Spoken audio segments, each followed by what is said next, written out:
ইলিশ মাছের মুড়ো দিয়ে চিচিঙ্গা রান্না করবো। তার জন্য লাগছে ইলিশ মাছের মুড়ো আর এই যে চিচিঙ্গা আর কাঁচা লঙ্কা কেটে রেখেছি। এবার রান্নাটা বসিয়ে দেবো।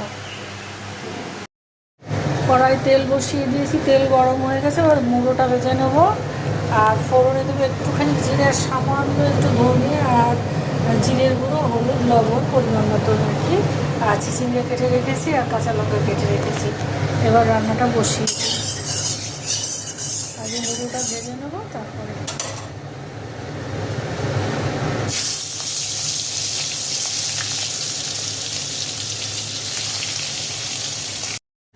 মুড়োটা ভাজা হয়ে গেছে। এবার রান্নাটা বসিয়ে দিই। মুড়োটা যেন আমি নিয়েছি, হালকা একটু ভেজেছি। এবার জিরে ফোড়ন দিলাম,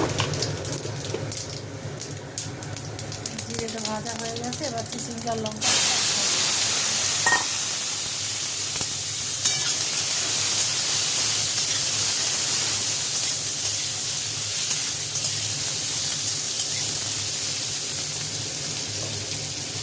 এবার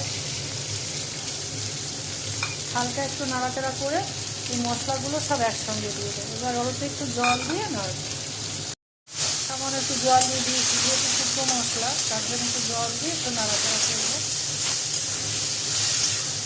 এবারে ঝোল দেবো, ঝোল আর মুড়োটা একসঙ্গে দিয়ে ঢাকা দিয়ে দেবো। চিচিঙ্গা মশলাটা একটু কষানো হয়ে গেছে। এবার আমি ঝোল দিয়ে দেবো, সামান্য একটু গরম জল দেবো।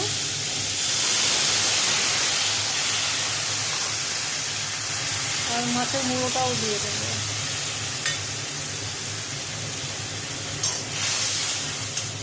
আর একটু লাগবে। ইলিশ মাছের মুড়ো দিয়ে চিচিঙ্গা তরকারি হয়ে গেছে। এবার নামিয়ে দেবো। ঠিক আছে, কত সুন্দর হয়েছে।